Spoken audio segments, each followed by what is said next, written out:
এবার আমরা সেলিনার ক্লাস 7-এর এক্সারসাইজের সামগুলো করব একটা একটা করে। তো দেখো, প্রথমে আমাদের এই সামটাতে বলেছিল যে কিছু এখানে পেয়ার অফ অ্যাঙ্গেলস দেওয়া আছে, তারা কীরকম আইডেন্টিফাই করতে, মানে তারা কীরকম পেয়ার। তো অপশানসগুলো ছিল interior alternate, corresponding, adjacent, exterior alternate, allied আর ভার্টিক্যালি অপোজিট। এই কটা টাইপ আমাদের ছিল। তো এখানে কিন্তু কোনো প্যারালাল লাইন বা নন প্যারালাল লাইন কিছুই বলে দেয়নি, অনলি আমাকে আইডেন্টিফাই করতে হবে যে এখানে মেনশনড পেয়ারগুলো কী ধরনের পেয়ার। তো প্রথম আমরা শুরু করছি, দেখো 3 আর 6। তো দেখো, এটা হচ্ছে 3 আর এটা হচ্ছে 6। 3, 6 মিলে কি ফর্ম করেছে? একটা জেড ফর্ম করেছে। তাহলে 3 আর 6 এরা হচ্ছে ইন্টেরিয়ার অল্টারনেট অ্যাঙ্গেলস।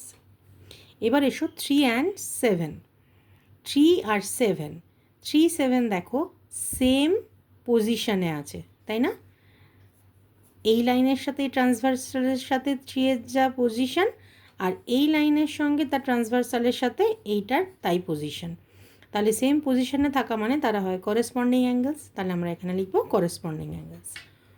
2 আর 4, 2 আর 4 যদিও এরা লিনিয়ার পেয়ার তৈরি করেছে, কিন্তু যেহেতু এখানে লিনিয়ার পেয়ারের আমার অপশানটা দেওয়া নেই, তাই আমার অ্যাডজাসেন্টের অপশান দেওয়া আছে, তাই আমরা এটাকে বলবো অ্যাডজাসেন্ট অ্যাঙ্গেলস। কারণ এরা কমন আর্ম শেয়ার করছে এবং তারা কমন আর্মের দুদিকে দুজন থাকছে। তাহলে অ্যাডজাসেন্ট হওয়ার কন্ডিশন কি? যে দুটো অ্যাঙ্গেল যদি একটা কমন আর্মের আইদার সাইডে থাকে, তাহলে তাদের আমরা বলবো তারা অ্যাডজাসেন্ট অ্যাঙ্গেলস। তাহলে এখানে আমরা দেখতে পাচ্ছি যে কমন আর্মের দুদিকে, একদিকে 2 আছে আর তার অপোজিট দিকে আছে 4, তাহলে তারা হচ্ছে অ্যাডজাসেন্ট অ্যাঙ্গেলস। এবার দেখব 2 আর 7।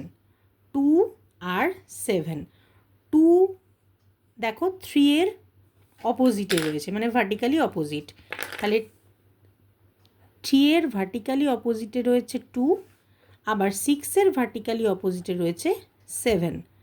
এর আগের ভিডিওতে আমি তোমাদের বলেছি যে যখন এরকম থাকবে যে ইন্টিরিয়ার অল্টারনেটের অপোজিটের, মানে ভার্টিক্যালি অপোজিট অ্যাঙ্গেলগুলো যদি আমাদের থাকে, তাহলে তাদের আমরা বলবো exterior alternate angles.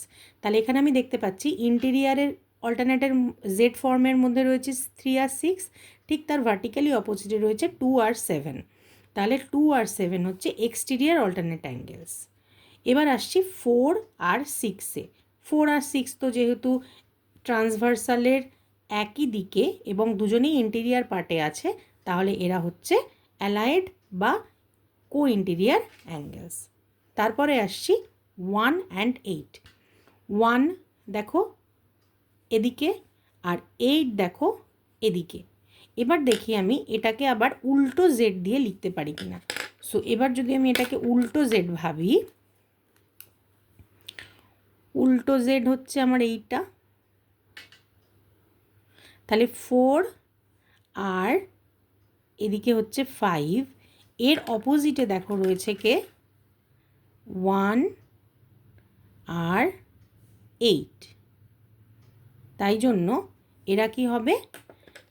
Exterior alternate angles. এবার এসো 1 অ্যান্ড 5-এ। 1 আর 5, 1 আর 5 সেম পজিশনে আছে, তাহলে এরা হবে করেসপন্ডিং অ্যাঙ্গেলস। এবার 1 and 4, 1 and 4 vertically opposite, already আগে বলে দিয়েছিলাম আমি। 5 অ্যান্ড 7, 5 অ্যান্ড 7 আবার কমন আর্মের দুদিকে দুজন আছে, এটা কমন আর্ম, 5 এদিকে আর 7 এদিকে, তাহলে এরা হচ্ছে অ্যাডজাসেন্ট অ্যাঙ্গেলস। তাহলে এই হলো তোমাদের এক্সপ্লেনেশন 1। পরের ভিডিওতে আমি নাম্বার 2টা এক্সপ্লেন করব।